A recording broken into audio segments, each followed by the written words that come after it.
Shorty Mona Lisa, I'ma play her like I'm violent. I feel like the island, we gon' take her to the island.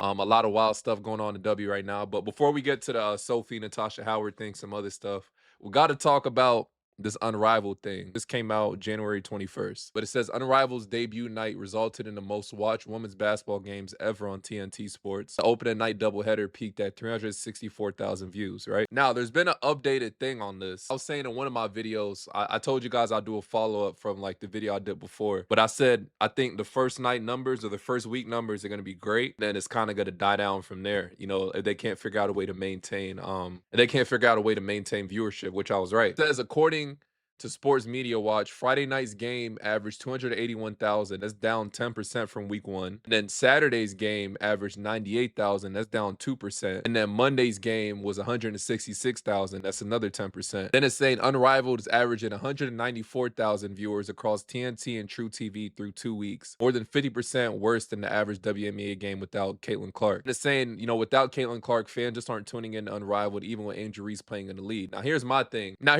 This proved the point of, you know, why they should have been taking the Caitlin Clark thing more serious. But it also shows bad side to it is Caitlin Clark's not going to play every single WNBA game her whole career. Like, that's just not possible. Like, she's going to get older. You know, her body is going to take hits and she won't be able to play every single game.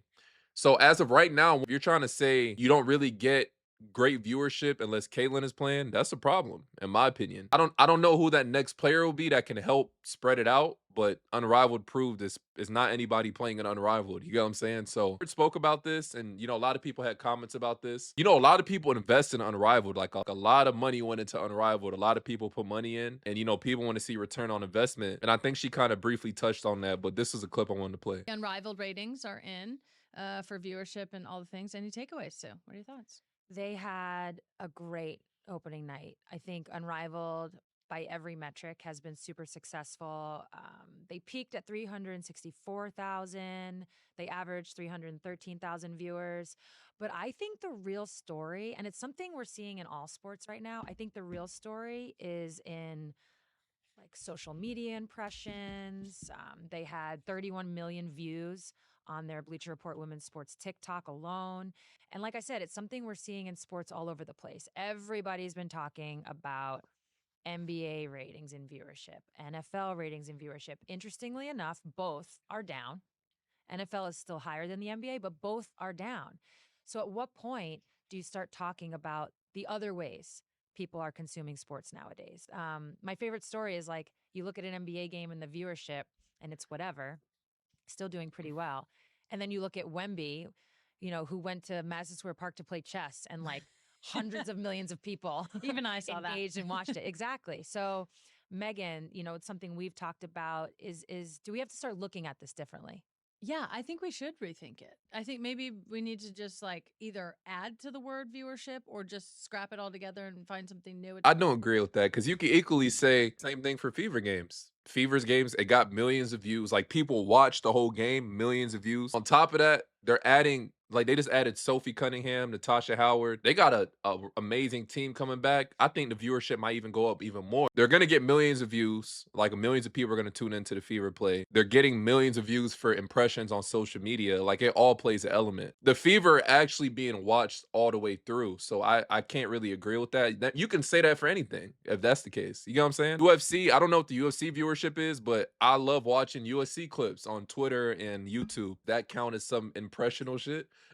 Like, no, you can't say that. We got to go with the facts. They're not doing shit unless Caitlyn is playing. That's just facts. Sports, and you had this one metric to capture it. And so we can't reasonably think that all of those numbers are going to stay the same or go up when there's like a million different offerings for people. So whether it's social media or whether people are just watching clips or, you know, I'm thinking about Unrivaled, like, does it matter if people sit down and watch the whole game or if they watch just clips of it or if they're just consuming it through TikTok? It's kind of like the eyes are on the product. And I think that is sort of what matters most. So I think going forward, yeah, we need a more 360 way to sort of capture that all, or at least think about that. Like you said, with the, you know, with the NFL, the NBA, okay, ratings might be down, but what does that mean about social media? People are consuming it in a different way.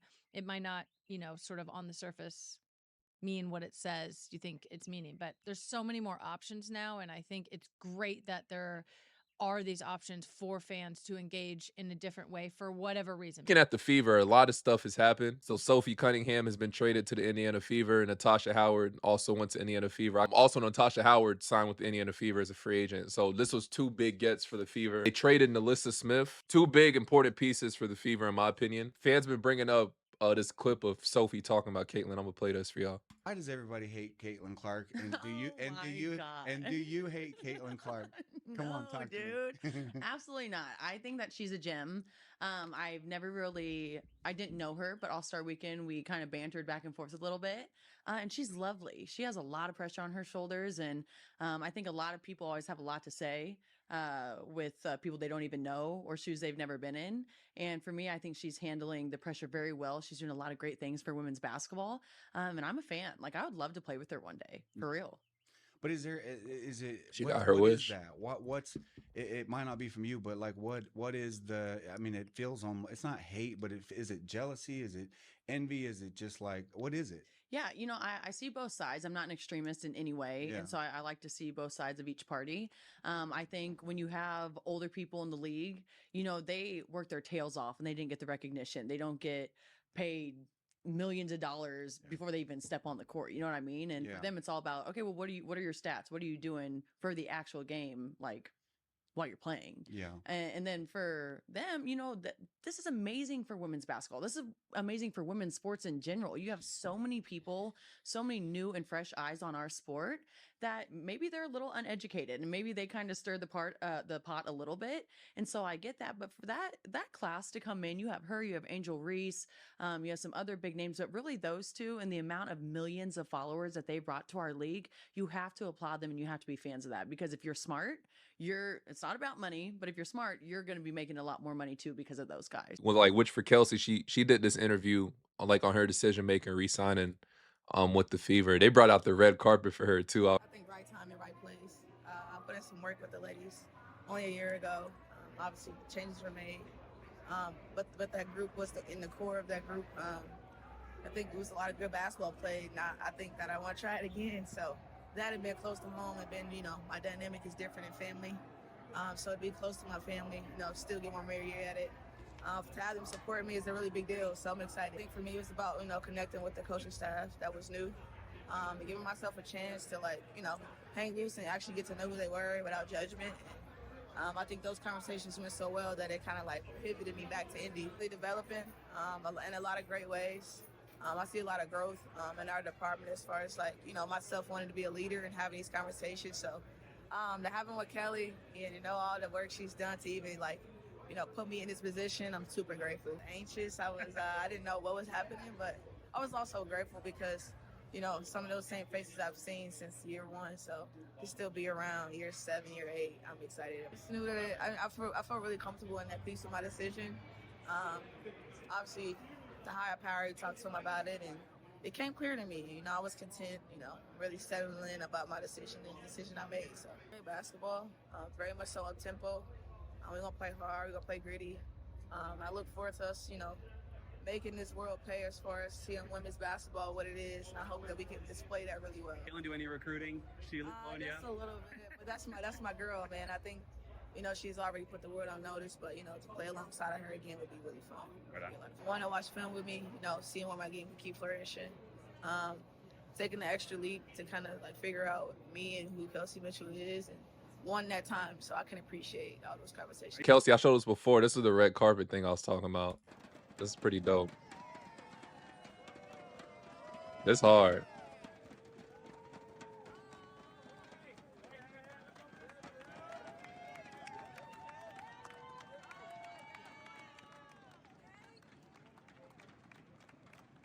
So y'all see their whole coaching staff there. The Caitlin there. They got.